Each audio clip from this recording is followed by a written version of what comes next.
sustainability world, we're going to start using artificial intelligence more often. So you've heard of this stuff before, but do you really know like what's inside that AI? Well, a lot of us don't.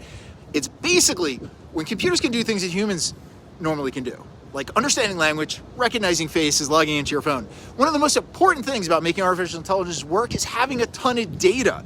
That's right. The more data you have, sustainability, medical, whatever it is, the better the artificial intelligence is in our platforms. But it's not just about having a ton of data. We also need the right algorithm to make sense of that data. Garbage in, garbage out.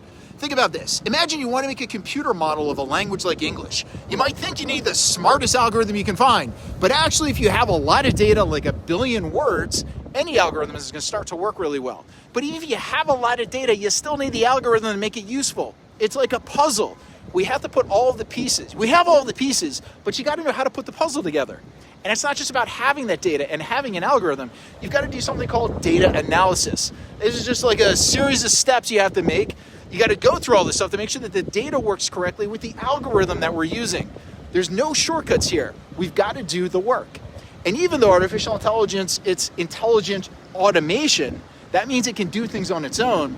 Sometimes it still needs help from humans. Like, you're not going to find machines that know what's appropriate today and can completely cut out human intervention.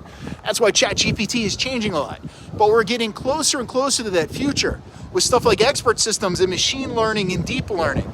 You might also have heard about, well, you're going to be using stuff like Siri and Alexa, Cortana, and ChatGPT. These are examples of artificial intelligence that interacts with us in a really cool and human-like way, but they're not human. There's also other tools you're going to use, like a GPS router or specialized planners. You might not even realize there's a little bit of AI in there. This is something called the AI effect, which means that when AI is really successful, people don't realize it's there. And that would be cool if we use it for sustainability.